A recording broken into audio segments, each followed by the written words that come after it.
En el verano de 1540, el hombre más poderoso de Inglaterra después del propio rey encontraría su mundo derrumbándose en cuestión de días. Thomas Cromwell, el hijo del herrero que había llegado a ser el conde de Essex y primer ministro de Enrique VIII, estaba a punto de descubrir que la proximidad al poder absoluto podía ser más peligroso que la distancia. Su historia sirve como uno de los recordatorios más escalofriantes de la historia de que en la duda el consejero indispensable de hoy podría convertirse en el condenado de mañana.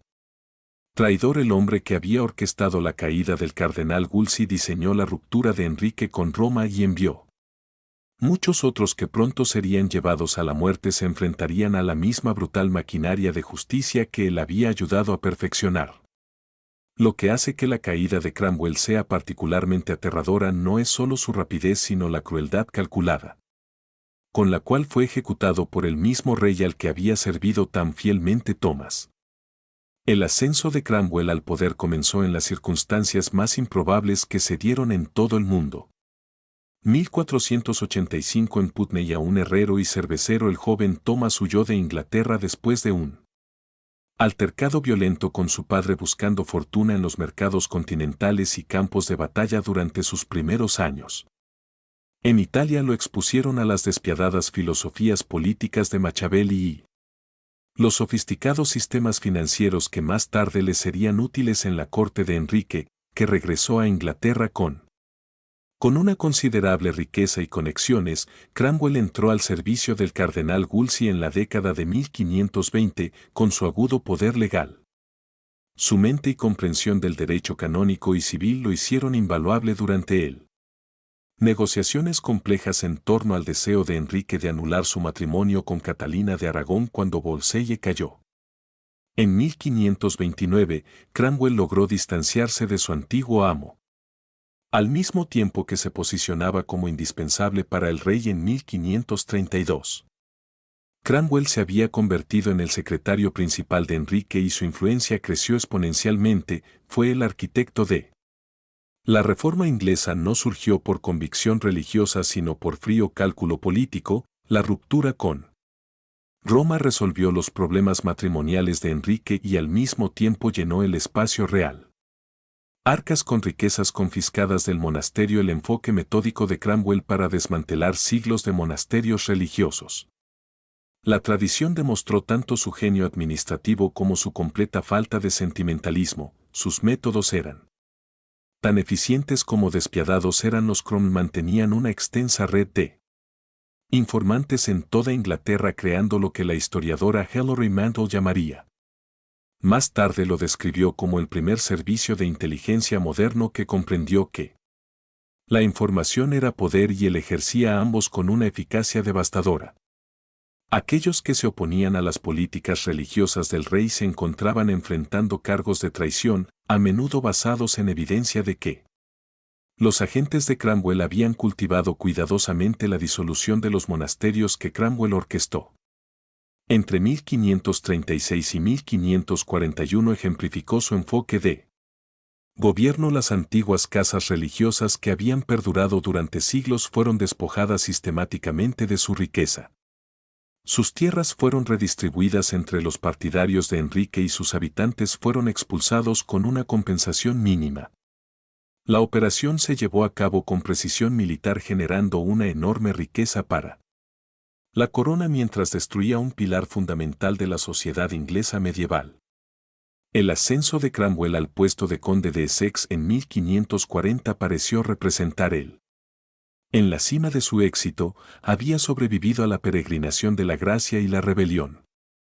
Navegó por la compleja política que rodeó los múltiples matrimonios de Henry y acumuló una riqueza personal que rivalizaba con el de la antigua nobleza, pero su mismo éxito había creado una poderosa enemigos que observaban cualquier signo de debilidad. La paradoja de la posición de Cromwell era que su influencia dependía totalmente por el favor real, pero esa misma influencia lo convirtió en un blanco para aquellos que resentía sus orígenes humildes y sus políticas radicales, la nobleza tradicional desplazada por este advenedizo. Los plebeyos esperaban pacientemente la oportunidad de derribarlo, pues comprendían que el favor de Enrique era tan grande, cambiantes como el viento, y se posicionaron para beneficiarse de la eventual caída de Cromwell y su reputación. Porque la crueldad, aunque le fue útil en su ascenso al poder, también significó que podía esperar poca misericordia cuando su fortuna hizo girar la misma maquinaria legal.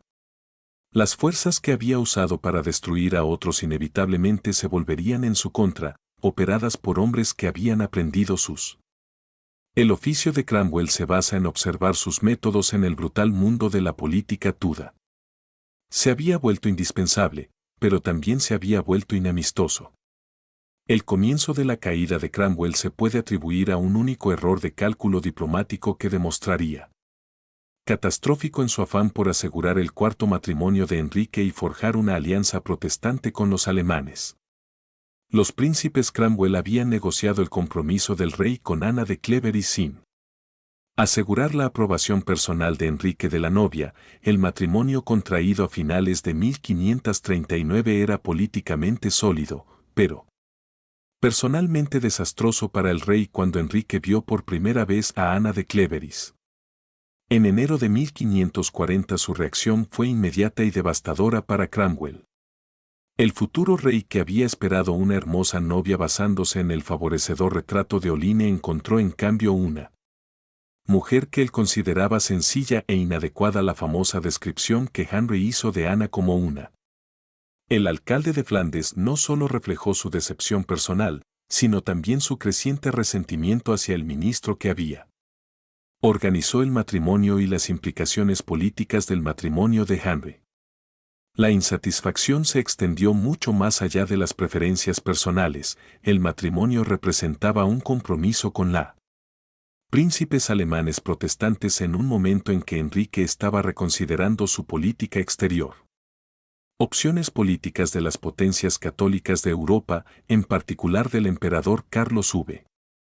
Estaban ofreciendo alternativas atractivas que requerirían abandonar la alianza protestante que Cromwell había mantenido hasta entonces. Cromwell, cuidadosamente construido, se encontró atrapado entre su compromiso con la alianza alemana y su necesidad de satisfacer el creciente deseo del rey de escapar de su matrimonio no deseado y sus intentos de encontrar bases legales para.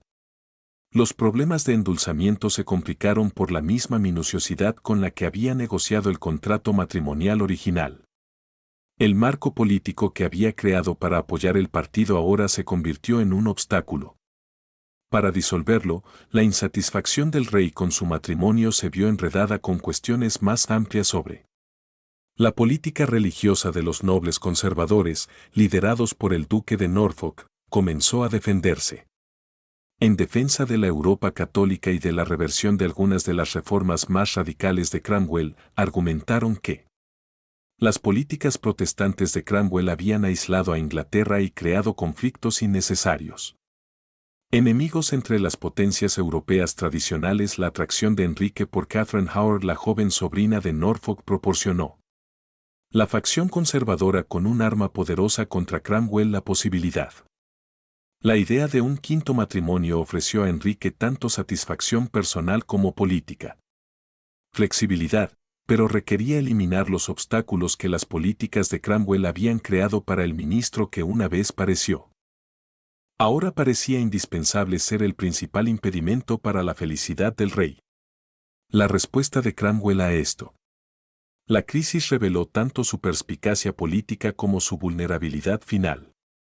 Intentó orquestar el acuerdo de Ana de Clevery sobre un edulcorante mientras que al mismo tiempo intentaba mantener su influencia sobre la política religiosa. Sin embargo, sus enemigos habían aprendido de su propia experiencia métodos y comenzaron a construir un caso en su contra usando las mismas técnicas que él había empleado contra otros. La velocidad con la que se deterioró la posición de Cromwell reflejaba la precaria la naturaleza del poder político en la corte de Enrique. A los pocos meses de ser elevado a en el Dom, se encontró enfrentando acusaciones de herejía y traición por parte de hombres que previamente habían confiado a su autoridad la eficacia misma de el sistema gubernamental que había creado ahora trabajaba en su contra, pues sus enemigos lo utilizaban sus propios métodos administrativos para documentar sus presuntos crímenes. El complot contra Thomas Cromwell fue orquestado con la misma precisión metódica que había caracterizado su propio ascenso al poder.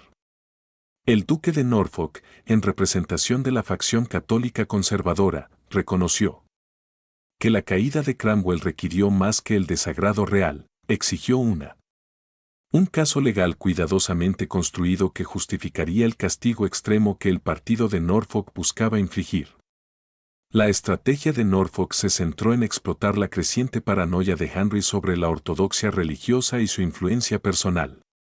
Lealtad. El duque comprendió que las acusaciones de herejía resonarían en un rey que había pasado años definiendo como defensor de la verdadera religión contra la autoridad papal y el extremismo protestante. Al retratar a Cromwell como un radical secreto que había manipuló la política real para sus propios fines ideológicos.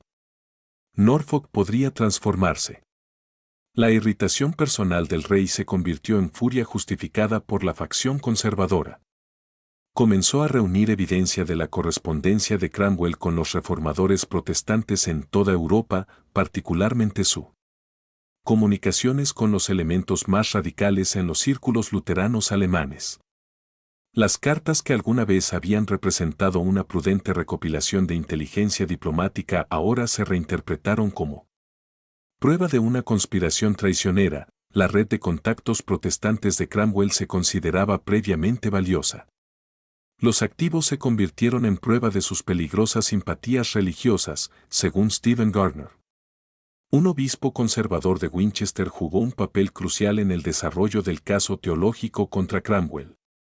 Gardner había resentido durante mucho tiempo la influencia de Cromwell sobre la política religiosa y veía la vulnerabilidad actual del ministro como una oportunidad para reafirmar la autoridad clerical sobre la Iglesia inglesa.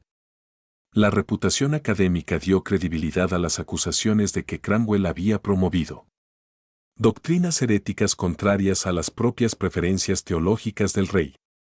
El momento de la conspiración se coordinó cuidadosamente con el encaprichamiento de Enrique.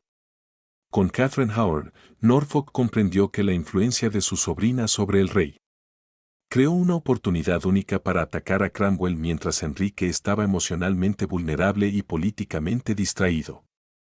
La juventud y belleza de Catalina contrastaban marcadamente con Ana de Cleveris, reforzando la sensación de Enrique de que Cromwell lo había engañado deliberadamente sobre el matrimonio alemán. Observadores contemporáneos observó el repentino cambio de atmósfera en la corte cuando se supo de la trama en desarrollo. Se difundió a través de conversaciones susurradas y miradas significativas de los cortesanos que habían. Los que anteriormente habían buscado el favor de Cromwell comenzaron a distanciarse del ministro reconociendo las señales de un inminente. Los mismos instintos políticos que llevaron a muchos de ellos a la prominencia. Ahora les advirtió que abandonaran a su antiguo patrón antes de que su destrucción los envolviera también. Cromwell mismo parece. Inicialmente desconocían el alcance total de la conspiración contra él. La confianza en su propia indispensabilidad lo cegó ante la cuidadosa preparación de sus enemigos y su concentración en gestionar la crisis inmediata del matrimonio real le impidió reconocer la amenaza más amplia. Para su posición, este descuido resultaría fatal en el despiadado entorno. En la corte de Enrique, los elementos finales del complot se pusieron en marcha durante la primavera de 1540, cuando Norfolk y sus aliados, preparados para presentar su caso al rey, habían reunido lo que consideraban evidencia suficiente. Las creencias heréticas y las comunicaciones traicioneras de Cromwell y habían conseguido el apoyo de figuras clave de la corte. Funcionarios que serían necesarios para implementar su plan. Todo lo que quedaba era elegir el momento óptimo para la primavera. Su trampa cuidadosamente preparada. La mañana del 10 de junio de 1540 comenzó como cualquier otra. Otro para Thomas Cromwell como Lord del Sello Privado y recientemente nombrado Conde de Essex. Asistió a la reunión regular del Consejo en Westminster para discutir asuntos rutinarios de Estado con sus compañeros.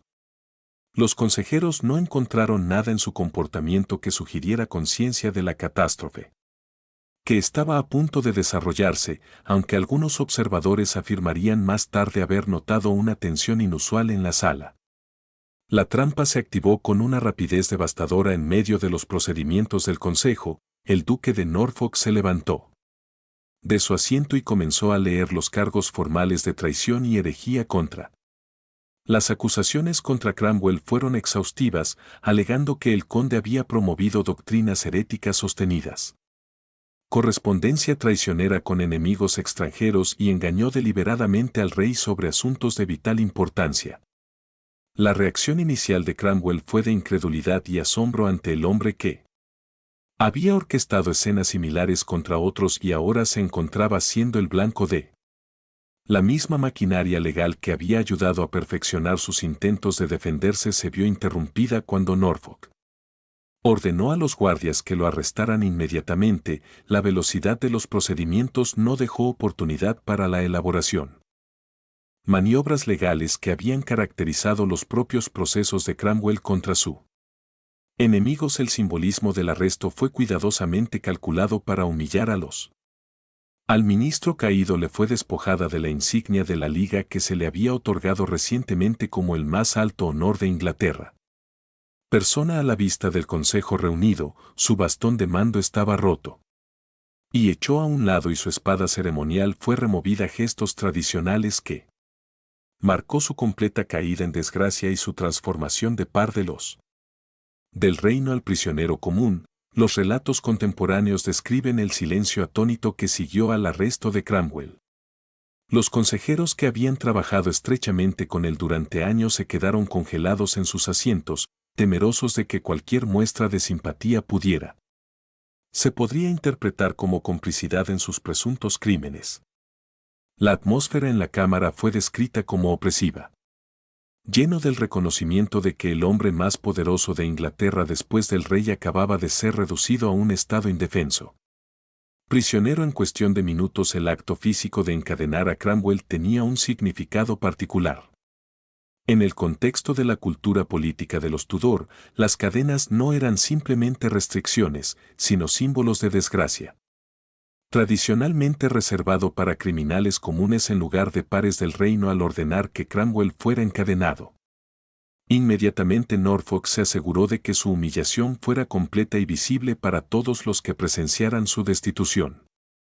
Desde la sala del consejo, la noticia del arresto se extendió por Londres con una velocidad notable y creó sensación. Tanto entre la corte como entre la población en general, los ciudadanos que habían presenciado el ascenso de Cromwell tenían una mezcla de la admiración y el resentimiento. Ahora se reunieron en las calles para presenciar su caída.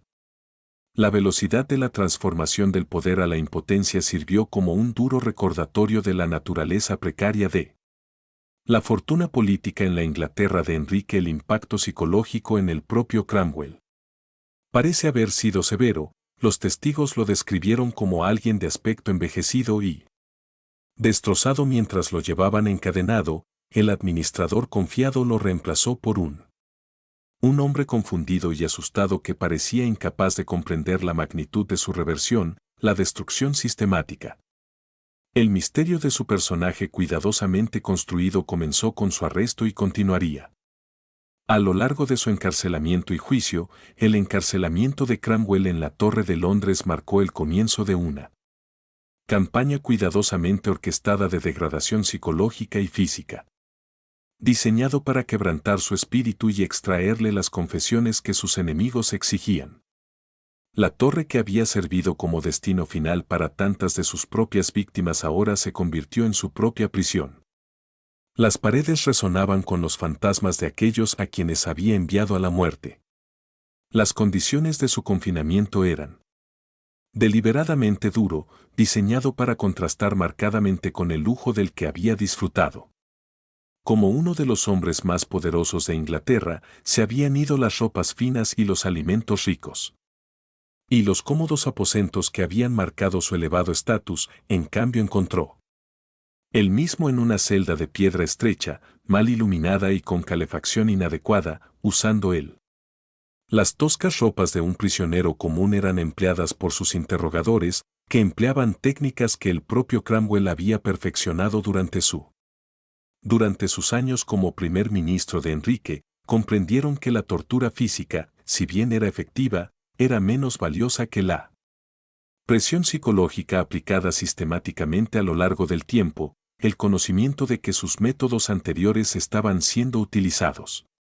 Las acusaciones contra él añadieron una dimensión particularmente cruel a su sufrimiento. Reconoció la pericia de sus torturadores y el interrogatorio se centró en dos áreas principales: su presunta herejía, creencias y sus supuestas comunicaciones traicioneras con potencias extranjeras. Los interrogadores poseían una extensa documentación de su correspondencia, de lo cual se obtuvo a través de las mismas redes de inteligencia que él había establecido. Usaron sus propias palabras en su contra, mostrando cómo las cartas escritas con fines diplomáticos legítimos podrían reinterpretarse como evidencia de traición. La presión psicológica se intensificó con visitas calculadas de antiguos aliados que lo habían abandonado desde su arresto. Estos encuentros sirvieron propósitos múltiples: reforzaron su aislamiento, reunieron información sobre su estado mental y proporcionó oportunidades para que sus enemigos intentaran extraerle admisiones perjudiciales. El desfile de antiguos amigos y colegas que ahora lo trataban como a un extraño contribuyó a su creciente sensación de la desesperación, y la privación física jugaron un papel crucial en el debilitamiento de su resistencia. La mala calidad de la comida de la prisión combinada con el estrés de su situación llevaron a el rápido deterioro de su salud. Los relatos contemporáneos lo describen como demacrado y pálido. La apariencia robusta dio paso a la mirada hundida de un hombre bajo extrema presión. Las sesiones de interrogatorio se llevó a cabo con eficiencia profesional, reflejando las técnicas que Cromwell había desarrollado para su uso contra los religiosos. Los disidentes y oponentes políticos comprendieron la importancia de variar su enfoque, alternando entre la confrontación agresiva y la preocupación aparentemente comprensiva. La manipulación psicológica fue diseñada para confundirlo y desorientarlo, haciéndolo más vulnerables a hacer las admisiones que buscaban. Quizás el aspecto psicológicamente más dañino de el encarcelamiento fue el conocimiento de que Enrique VIII, el rey al que había servido fielmente, aparentemente lo había abandonado por completo. Ningún mensajero real trajo palabras de consuelo o esperanza de clemencia. El silencio de la corte fue más devastador que cualquier tortura física, ya que confirmó su completo aislamiento y la desesperanza de su situación. En lugar de someter a Cromwell a un juicio tradicional, sus enemigos optaron por destruirlo mediante un proyecto de ley de proscripción, un acto legislativo que lo declaró culpable de traición sin necesidad de procedimientos legales formales. Este método ofrecía varias ventajas a sus perseguidores. Evitó el inconveniente de presentar pruebas en audiencia pública y eliminó la posibilidad de una defensa efectiva, y aseguró que el resultado sería determinado por consideraciones políticas más que por tecnicismos legales. El proyecto de ley de proscripción representó un uso particularmente cínico del procedimiento parlamentario, transformando lo que debería haber sido un cuerpo legislativo deliberativo en un instrumento de destrucción personal. Los cargos descritos en el proyecto de ley eran exhaustivos pero vagos, y alegaban que Cromwell había cometió traiciones, asesinatos, robos y otros delitos más atroces sin proporcionar información específica.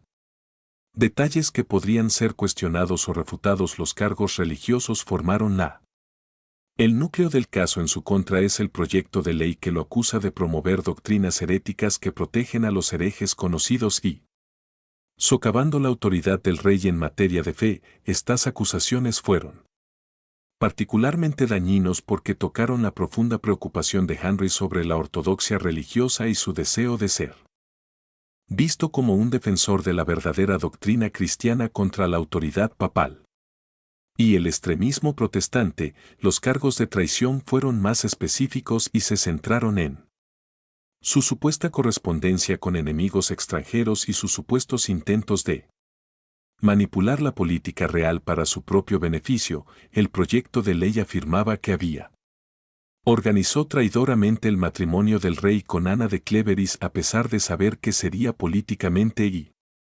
personalmente desventajoso para el reino. Este cargo fue particularmente inteligente, porque transformó lo que había sido un error de cálculo diplomático en un acto de traición deliberada. Los procedimientos parlamentarios fueron cuidadosamente organizados para asegurar el resultado deseado por Cromwell.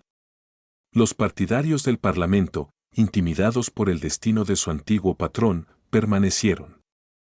Guardaron silencio antes que arriesgar sus propias posiciones al defenderlo. Las pocas voces que se alzaron en su defensa fueron rápidamente silenciado por los recordatorios de sus presuntos crímenes y el desagrado del rey con cualquiera que lo cuestionara. Los procedimientos y la velocidad con la que el proyecto de ley avanzó en el Parlamento reflejaron el impulso político detrás de la destrucción de Cromwell. Ambas cámaras del Parlamento aprobaron la medida con un debate mínimo.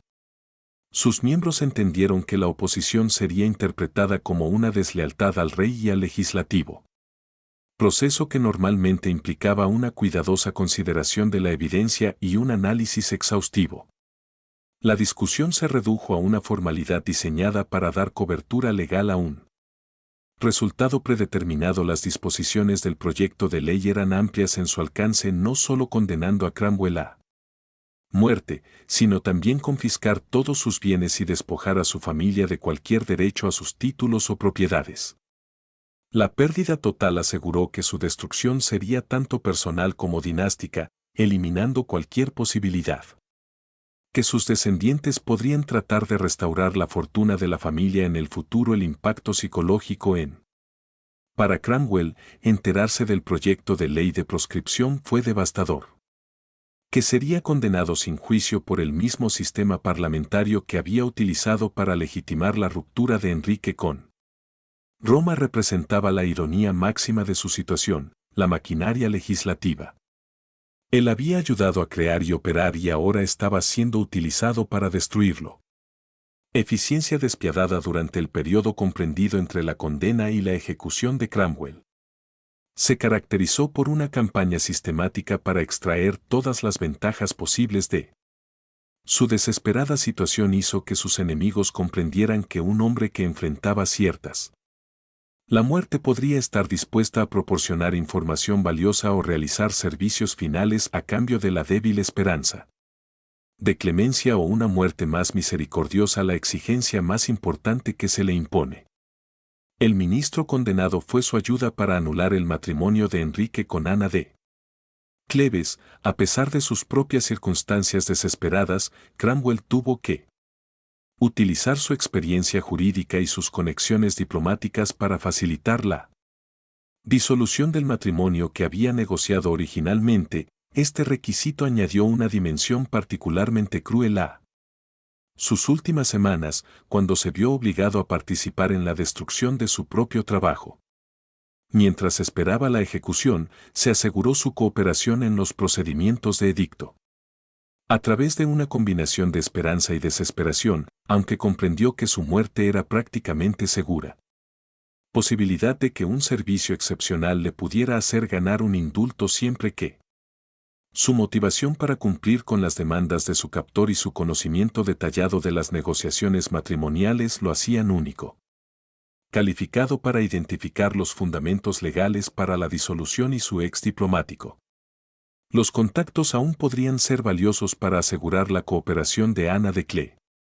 El costo psicológico de estas últimas semanas fue evidente en las descripciones contemporáneas de la apariencia y el comportamiento de Cromwell. Los visitantes de su celda informaron que él había envejecido drásticamente, su cabello se había vuelto blanco y su rostro se había arrugado profundamente. Con estrés y desesperación, el confiado administrador que una vez había comandado él.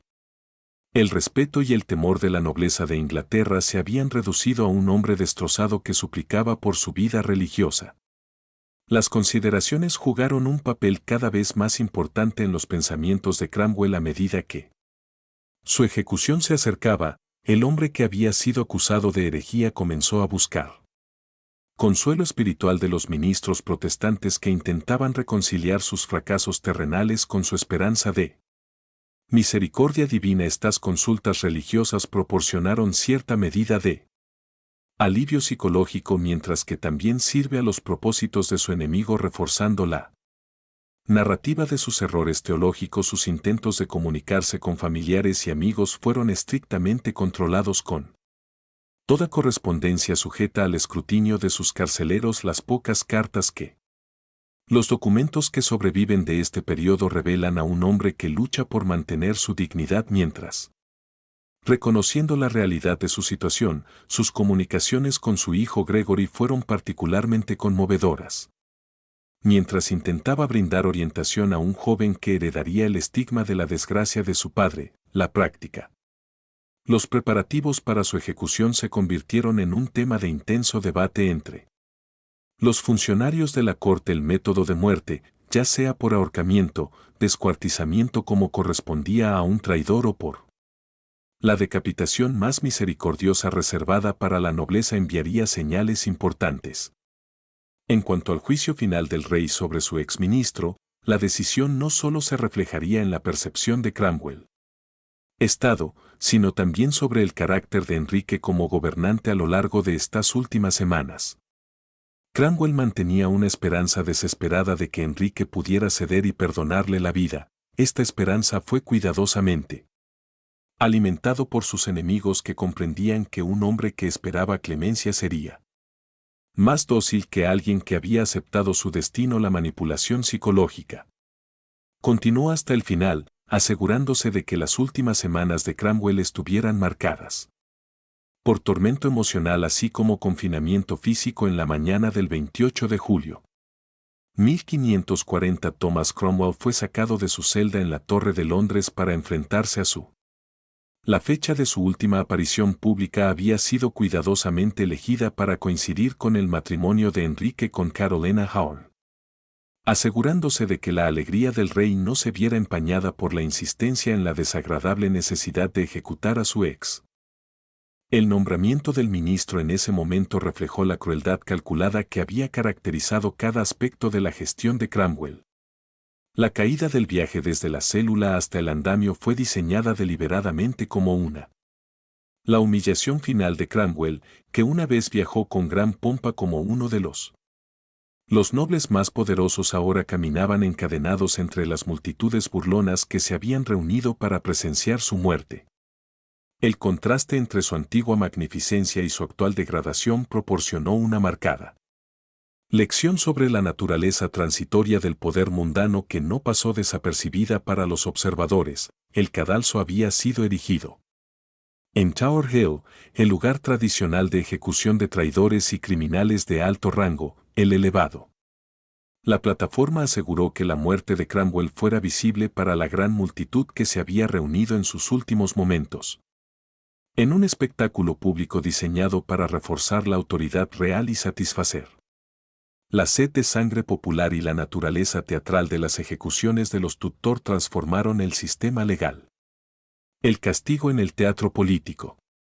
Los relatos contemporáneos describen la conducta de Cromwell en el cadalso como una mezcla compleja de dignidad y desesperación, aunque mantuvo la compostura.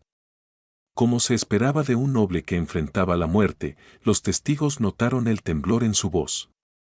Al pronunciar su discurso final, sus palabras fueron cuidadosamente elegidas para evitar cualquier sugerencia de inocencia que podría interpretarse como una crítica a la justicia del rey, mientras todavía intenta preservar cierta medida de dignidad personal. La ejecución en sí fue llevado a cabo con la eficiencia que caracterizó todos los aspectos de Tudor. El juez Cromwell había recibido la relativa clemencia de la decapitación en lugar del ahorcamiento, el descuartizamiento y el descuartizamiento prescritos para los traidores, una concesión que reflejaba ya sea un favor real residual o una simple conveniencia.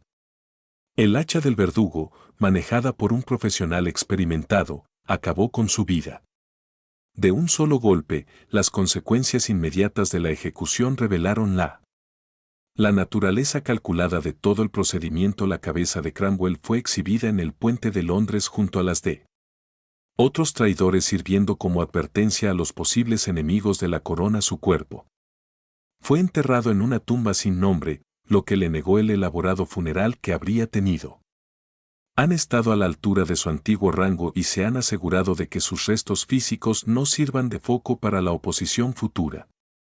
La noticia de la ejecución se extendió rápidamente por toda Inglaterra y Europa, generando una compleja mezcla de satisfacción, miedo y reflexión entre aquellos que habían presenciado el meteórico ascenso y la precipitada caída de Cromwell. Los embajadores extranjeros informaron del suceso a sus superiores como prueba de la peligrosa imprevisibilidad del inglés. La política y el coste personal de servir a un monarca absoluto, la velocidad y la eficacia de la destrucción de Cromwell sirvió como una poderosa demostración del poder real y una advertencia a los potenciales. Desafía al hombre que parecía indispensable apenas unos meses antes. Reducido a una cabeza cortada en una pica, su familia dispersó sus propiedades. Confiscado y su nombre sinónimo de traición, la integridad de su.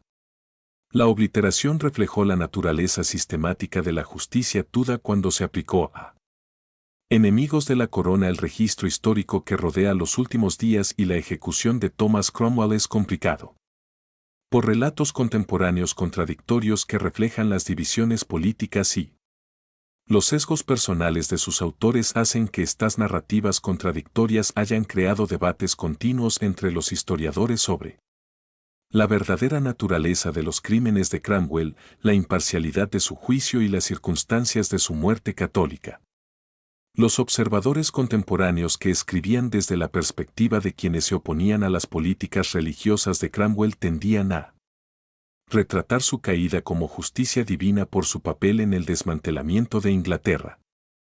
Instituciones religiosas tradicionales. Estos relatos enfatizaron sus orígenes humildes y supuestos errores teológicos que presentan su destrucción como la consecuencia inevitable de su presunción de desafiar a la autoridad establecida. Sus narrativas a menudo incluían afirmaciones sobre su comportamiento. Durante su encarcelamiento, lo retrataron como un protestante cobarde y desesperado. Los escritores, por el contrario, consideraban a Cromwell un mártir de la causa de la reforma religiosa, que había sido destruido por enemigos conservadores que buscaban revertir sus políticas progresistas. Estos relatos destacó su competencia administrativa y su papel en la liberación de Inglaterra de autoridad papal, mientras retrata su caída como resultado de intrigas cortesanas. En lugar de violaciones legales genuinas, a menudo cuestionaban la legitimidad de los cargos contra él y sugirió que su ejecución representaba un error judicial extranjero. Las fuentes diplomáticas proporcionan una tercera perspectiva centrada en las implicaciones internacionales de la decisión de Cromwell. Más que consideraciones religiosas domésticas, estos relatos a menudo enfatizan la caída, el impacto de su destrucción en las relaciones exteriores de Inglaterra, en particular el daño a la alianza protestante que tenía. Los que trabajaron para construir observadores continentales estaban particularmente interesados en los métodos utilizados para destruirlo, viéndolos como indicativos de un problema más amplio. Los historiadores modernos han luchado por reconciliar estos patrones contemporáneos conflictivos en la cultura política inglesa. Cuenta con la limitada evidencia documental que sobrevivió a la destrucción sistemática de Cromwell, la eficiencia con la que sus enemigos eliminaron los rastros de sus actividades ha hecho difícil evaluar la validez de las acusaciones. Se presentaron contra él algunos eruditos que argumentan que de hecho era culpable de exceder su autoridad y perseguir políticas contrarias a los intereses reales, mientras que otros sostienen que él era víctima de un asesinato judicial orquestado por sus enemigos políticos. La cuestión de las supuestas creencias heréticas de Cromwell siguen siendo particularmente polémicas entre los historiadores, si bien hay evidencia de que mantuvo correspondencia con los reformadores protestantes y promovió políticas religiosas que desafiaron las prácticas tradicionales hasta el punto de su. Los compromisos teológicos personales no están claros. Algunos estudiosos argumentan que su Las políticas religiosas eran puramente pragmáticas y estaban diseñadas para servir a los intereses reales en lugar de promover posiciones doctrinales específicas. Los estudios históricos recientes han intentado comprender la postura de Cromwell, caída dentro del contexto más amplio de la cultura política de Tudor y las circunstancias específicas. Dinámica de la corte de Enrique VII. Estos análisis sugieren que su destrucción fue el resultado de múltiples factores, incluidos desacuerdos políticos y personales, las rivalidades y la inestabilidad inherente a un sistema político basado en la realeza. Este enfoque enfatiza los factores estructurales en lugar de la culpa o la inocencia individual. El continuo debate académico sobre el destino de Cromwell refleja cuestiones más amplias sobre la naturaleza de la justicia y la relación entre el derecho y la política en la Inglaterra moderna temprana. Este caso ejemplifica los desafíos que enfrentan los historiadores cuando intentan distinguir entre lo legal legítimo y lo injusto. Procedimientos y persecución política en un sistema donde la distinción entre los dos fueron a menudo ocultados deliberadamente durante los meses posteriores a la muerte de Thomas Cromwell.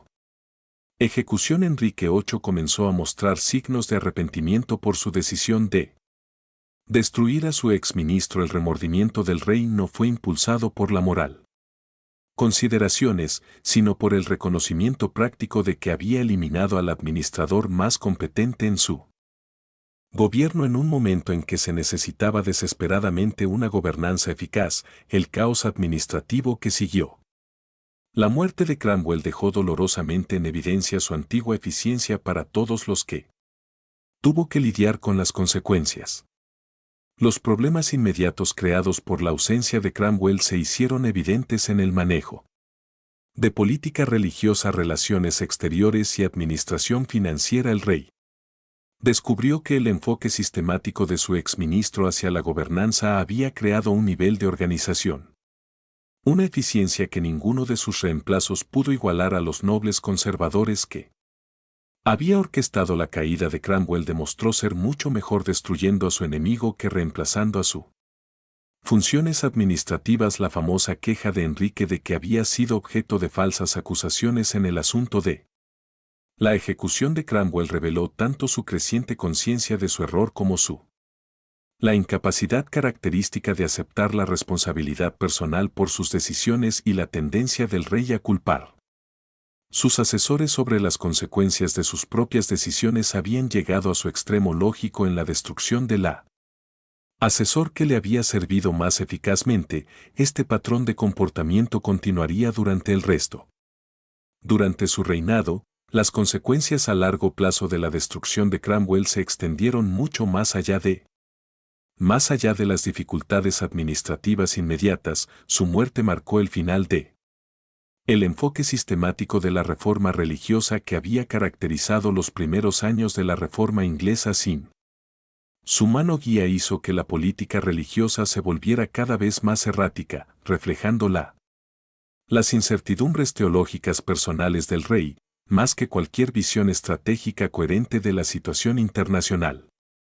Las implicaciones de la caída de Cromwell fueron igualmente significativas que su alianza protestante cuidadosamente construida se desplomó casi inmediatamente después de su ejecución, dejando a Inglaterra diplomáticamente aislados y vulnerables a la oposición católica. Los príncipes alemanes que lo consideraban su principal contacto inglés y concluyeron que las políticas religiosas de Enrique no eran confiables y comenzaron buscando acuerdos alternativos que excluyeran a Inglaterra de sus cálculos estratégicos históricos modernos. La evaluación del legado de Cromwell ha sufrido una revisión significativa a medida que los académicos han obtenido acceso a fuentes documentales previamente no disponibles. Historiadores anteriores influenciados por la apologética protestante o la apologética católica tendían a verlo como un héroe. La erudición contemporánea, ya sea reformadora o radical, presenta una perspectiva más imagen matizada de un administrador pragmático cuyas políticas estaban impulsadas por consideraciones prácticas en lugar de compromisos ideológicos. Los métodos que Cromwell empleó en su ascenso al poder y su ejercicio de la autoridad han atraído especial atención de los historiadores interesados en el desarrollo de las técnicas gubernamentales modernas, su uso de redes de inteligencia, propaganda y los procedimientos jurídicos sistemáticos anticiparon muchas características de la administración estatal moderna, su capacidad para la coordinación de implementaciones de políticas complejas en múltiples departamentos gubernamentales demostró una comprensión de la eficiencia burocrática que se adelantó siglos a su tiempo. La brutalidad de su destrucción sirve como recordatorio de los costos personales de la participación política en la Europa moderna temprana. Tenía la misma eficiencia despiadada que caracterizó sus métodos administrativos, se aplicó a su eliminación, creando un círculo perfecto de causa y efecto que los historiadores han encontrado fascinante y aterrador a la vez. Sigue resonando entre el público moderno porque ilustra temas atemporales sobre la ambición de poder y el precio de la implicación política. Los aterradores últimos días de Thomas Cromwell ofrecen una ventana a las brutales realidades del poder en la Inglaterra de Tudor, donde la proximidad a la autoridad absoluta podría transformar el servicio leal en algo mortal. Peligro con una rapidez impactante. Su historia es una de las más importantes de la historia. Ejemplos convincentes de cuán rápido puede cambiar la fortuna en los pasillos de el poder y cómo las mismas habilidades que elevan a una persona a la grandeza pueden convertirse en instrumentos de su destrucción. Lo que hace que el destino de Cromwell sea particularmente escalofriante no es simplemente la velocidad de su caída, sino la naturaleza sistemática de su la destrucción de la misma maquinaria gubernamental que él había ayudado a crear y refinar se volvió contra él con su devastadora eficacia. Hizo que sus enemigos comprendieran también sus métodos porque lo habían visto emplearlos contra él. Otros sí aplicaron sus propias técnicas con precisión despiadada. El estudiante se había convertido en el maestro y el maestro se había convertido en la víctima de las dimensiones psicológicas de su caída. Revelar el costo humano de la ambición política en una monarquía absoluta. El hombre quien había manipulado con confianza las palancas del poder se encontró indefenso contra las mismas fuerzas que una vez controlaron sus últimas semanas, marcadas por los intentos desesperados de obtener clemencia mediante el servicio continuo. Demuestran la terrible vulnerabilidad de quienes apostar todo al favor real, el aislamiento y la desesperación que experimentó en sus últimos días sirven como un duro recordatorio del precio personal de la política. La participación de los relatos históricos contradictorios sobre el carácter y los crímenes de Cromwell refleja el poder continuo de su historia. Genera debate y desacuerdo, ya sea vista como una reformador progresista destruido por enemigos conservadores o como un administrador exagerado que finalmente excedió su autoridad. Su destino continúa fascinando a historiadores y público popular por igual. La ambigüedad, el hecho de rodear su verdadero carácter, solo aumenta el atractivo perdurable de su historia. Quizás lo más significativo de la destrucción de Cromwell ilustra la inestabilidad inherente de los sistemas políticos basados sobre el gobierno personal en lugar de las restricciones institucionales, la arbitrariedad. La naturaleza de su condena y ejecución demuestra con qué rapidez se pueden subordinar los procedimientos legales a conveniencia política cuando se concentra suficiente poder en las manos de un solo individuo. Su caso sirve como cuento con moraleja sobre los peligros de la autoridad absoluta y la vulnerabilidad de quienes les sirven. El legado de sus innovaciones administrativas, particularmente su desarrollo de técnicas gubernamentales modernas, ha sobrevivido al recuerdo de sus fracasos políticos, mientras que su nombre se convirtió en sinónimo de traición inmediatamente después de su ejecución. Los historiadores modernos reconocen sus contribuciones al desarrollo de una administración gubernamental eficiente. La ironía es que sus logros más duraderos se lograron con los mismos métodos que finalmente destruyeron. Añade otra capa de complejidad a su importancia histórica, Enrique VIII. El arrepentimiento final por la ejecución de Cromwell sirve como testimonio final del valor genuino del administrador y la miopía de su destrucción, la admisión del rey de que había sido Mal atendido por quienes aconsejaron a Cromwell, su muerte llegó demasiado tarde para salvar a su exministro, pero proporciona la validación histórica de su competencia. El caos administrativo que siguió a su ejecución demostró